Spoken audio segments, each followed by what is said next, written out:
السلام علیکم ورحمۃ اللہ وبرکاتہ۔ کیسے ہیں آپ سب؟ امید ہے کہ آپ سب خیریت سے ہوں گے، ایمان اور صحت کی بہترین حالت میں ہوں گے۔ جی تو آغاز کرتے ہیں اپنے لیسن کا۔ نحمدہ ونصلی علی رسولہ الکریم، اما بعد، اعوذ باللہ من الشیطان الرجیم، بسم اللہ الرحمن الرحیم۔ رب اشرح لی صدری ویسر لی امری واحلل عقدۃ من لسانی یفقہوا قولی۔ رب زدنی علما، رب زدنی علما، رب زدنی علما، آمین یا رب العالمین۔ بسم اللہ الرحمن الرحیم۔ الحج اشہر معلومات، حج کے مہینے معلوم ہیں۔ فمن فرد، پھر جو کوئی فرض کر لے، فیہن الحج، ان میں حج، فلا رفث، تو نہ وہ بیوی سے میل ملاپ کرے، ولا فسوق، اور نہ نافرمانی کرے، ولا جدال فی الحج، اور نہ لڑائی جھگڑا کرے حج میں۔ وما تفعلوا من خیر یعلمہ اللہ، اور جو کوئی بھی تم نیکی کرو گے جان لے گا اس کو اللہ۔ وتزودوا، اور زاد راہ لے لیا کرو، فإن خیر الزاد التقوی، تو بے شک سب سے بہتر زاد راہ تقوی ہے۔ واتقون یا اولی الالباب، اور ڈرتے رہو مجھ سے اے عقل والو۔ الحج اشہر معلومات کا مطلب یہ ہے کہ عمرہ سال میں کسی بھی وقت کیا جا سکتا ہے، مگر حج مقررہ وقت پر ہی کیا جائے گا۔ ابن عباس رضی اللہ تعالیٰ عنہ نے فرمایا، حج کے مہینے جو اللہ تعالیٰ نے ذکر فرمائے ہیں شوال، ذی القعدہ اور ذی الحج ہیں۔ اور ابن عمر رضی اللہ تعالیٰ عنہ نے فرمایا، اس سے مراد شوال، ذی القعد اور ذی الحج کے پہلے 10 دن ہیں۔ اور ابن کثیر رحمۃ اللہ علیہ نے اسے صحیح کہا ہے اور یہ مرفوع کے حکم میں ہے۔ نمبر 2 یہ کہ فمن فرد فیہن الحج، حج کو اپنے اوپر فرض کرنا یہ ہے کہ حج کی نیت کے ساتھ احرام باندھ لے اور زبان سے لبیک بالحج اور لبیک اللہم لبیک مکمل تلبیہ کہے۔ تیسری بات جو کہی گئی وہ یہ کہ فلا رفث ولا فسوق ولا جدال فی الحج، یعنی حج میں یہ سب باتیں حرام ہیں۔ رفث کہتے ہیں شیوانی فعل سے جمع، اور تمام وہ چیزیں مراد ہیں جو جمع کی طرف مائل کرنے والی ہوں۔ فسوق لفظی مطلب ہے نافرمانی، اور پھر اس کا اطلاق ہوتا ہے ہر گناہ پر، یعنی ہر گناہ شامل ہے فسوق کے اندر۔ اور جدال سے مراد ہے لڑائی جھگڑا۔ ابو ہریرہ رضی اللہ تعالیٰ عنہ بیان کرتے ہیں کہ رسول اللہ صلی اللہ علیہ وسلم نے فرمایا، جس نے اس گھر کا حج کیا اور دوران حج میں رفث اور فسوق نہیں کیا، وہ اس دن کی طرح گناہوں سے پاک لوٹے گا جس دن اس کی ماں نے اسے جنا تھا۔ وَتَزَوَّدُوا فَإِنَّ خَيْرَ الزَّادِ التَّقْوَى، تقوی کا لغوی معنی ہے بچنا۔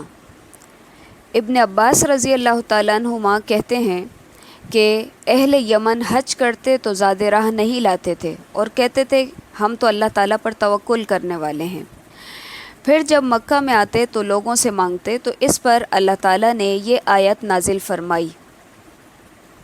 فرمایا کہ زاد راہ لے لو۔ اس کا فائدہ یہ ہے کہ سوال سے بچ جاؤ گے، اور ظاہری زاد راہ کے ساتھ دلی زاد راہ بھی ضروری ہے، جس کی بہترین صورت تقوی یعنی اللہ تعالیٰ کی نافرمانی سے بچنا ہے۔ آیت سے دونوں معنی لیے جا سکتے ہیں اور دونوں معنی ہی مراد ہیں۔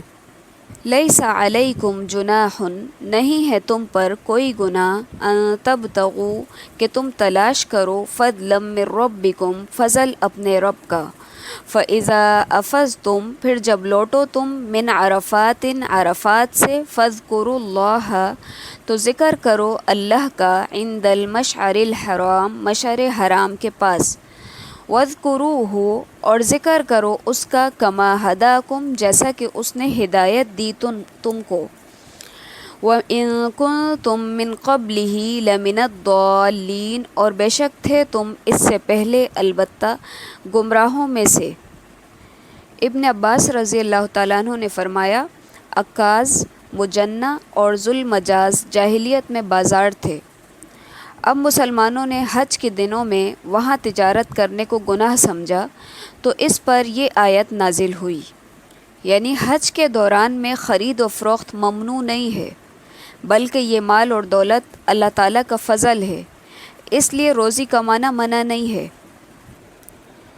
9 ذی الحجہ کو زوال آفتاب سے غروب آفتاب تک میدان عرفات میں وقوف، جو کہ حج کا سب سے اہم رکن ہے، جس کی بابت حدیث میں کہا گیا ہے کہ الحج عرفتن، عرفات میں وقوف ہی حج ہے۔ یہاں مغرب کی نماز نہیں پڑھنی ہے، بلکہ مزدلفہ پہنچ کر مغرب کی 3 رکعت اور عشاء کی 2 رکعت قصر جمع کر کے 1 اذان اور 2 اقامت کے ساتھ پڑھی جائیں گی۔ اور مزدلفہ ہی کو مشعر حرام کہا گیا ہے کیونکہ یہ حرم کے اندر ہے، یہاں ذکر الہی کی تاکید کی گئی ہے۔ یہاں رات گزارنی ہے، فجر کی نماز اندھیرے میں یعنی کہ اول وقت میں پڑھ کر دن کے روشن ہونے تک ذکر الہی میں مشغول رہا جائے گا، تاہم طلوع آفتاب سے قبل وہاں سے پھر منی کے لیے روانہ ہوا جائے گا۔ ثم افیدوا من حیث افاض الناس، پھر لوٹو جہاں سے لوٹتے ہیں لوگ، واستغفروا اللہ، اور بخشش طلب کرو اللہ سے، ان اللہ غفور الرحیم، بے شک اللہ تعالیٰ معاف کرنے والا رحم کرنے والا ہے۔ ابھی جس ترتیب کے ساتھ ہم نے پڑھا اس ترتیب کے مطابق عرفات جانا اور وہاں وقوف کر کے واپس آنا ضروری ہے، لیکن عرفات چونکہ حرم سے باہر ہے اس لیے قریش مکہ عرفات تک نہیں جاتے تھے بلکہ مزدلفہ سے ہی لوٹ آتے تھے۔ چنانچہ اللہ تعالیٰ نے ان کو حکم دیا کہ جہاں سے سب لوگ لوٹ کر آتے ہیں وہیں سے لوٹ کر آؤ، یعنی کہ عرفات جا کر واپس آؤ۔ فَإِذَا قَضَيْتُم مَّنَاسِكَكُمْ فَاذْكُرُوا اللَّهَ كَذِكْرِكُمْ آبَاءَكُمْ أَوْ أَشَدَّ ذِكْرًا، پھر جب تم ارکان حج ادا کر چکو تو اللہ تعالیٰ کا ذکر کرو جس طرح تم اپنے باپ دادوں کا ذکر کیا کرتے تھے، بلکہ اس سے بھی زیادہ۔ ہوتا یہ تھا کہ عرب کے لوگ حج سے فراغت کے بعد منی میں ایک میلہ لگاتے تھے اور اپنے آباء و اجداد کے کارناموں کا ذکر کرتے تھے۔ مسلمانوں کو کہا جا رہا ہے کہ جب تم 10 ذی الحجہ کو کنکریاں مارنے، قربانی کرنے، سر منڈانے اور طواف کعبہ اور سعی صفا اور مروہ سے فارغ ہو جاؤ تو اس کے بعد جو 3 دن منی میں قیام کرنا ہے وہاں پر اللہ تعالیٰ کا خوب ذکر کرو، جیسے جاہلیت میں تم اپنے آباء و اجداد کا ذکر کیا کرتے تھے یا ان سے بھی زیادہ ذکر۔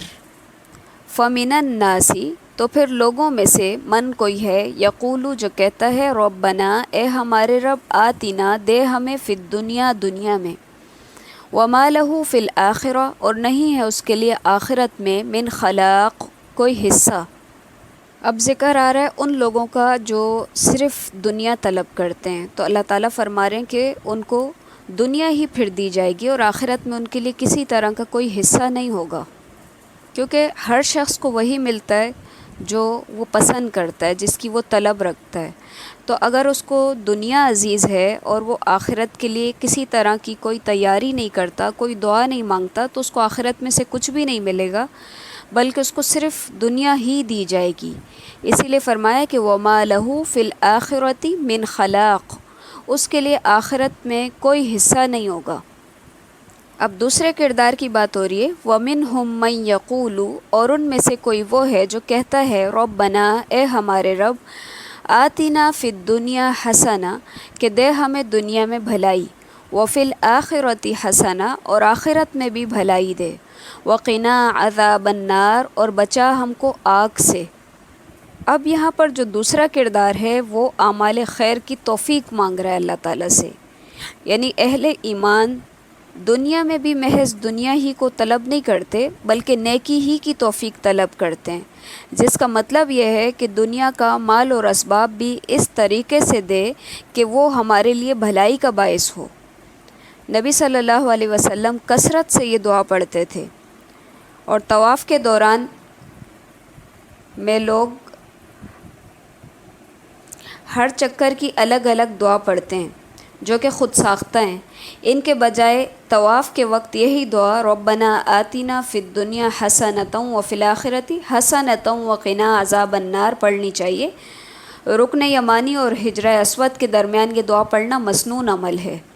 پھر مزید فرمایا اولئک لہم، یہی لوگ ہیں ان کے لیے نصیب حصہ ہے، مما کسبوا، اس میں سے جو انہوں نے کمایا، واللہ سریع الحساب، اور اللہ تعالیٰ جلد حساب لینے والا ہے، یعنی جس نے جو طلب کیا اس کو وہی دیا جائے گا، اور اللہ تعالیٰ جلد حساب لینے والے ہیں۔ سبحانک اللہم و بحمدک نشہد ان لا الہ الا انت نستغفرک و نتوب الیک۔ السلام علیکم ورحمۃ اللہ وبرکاتہ۔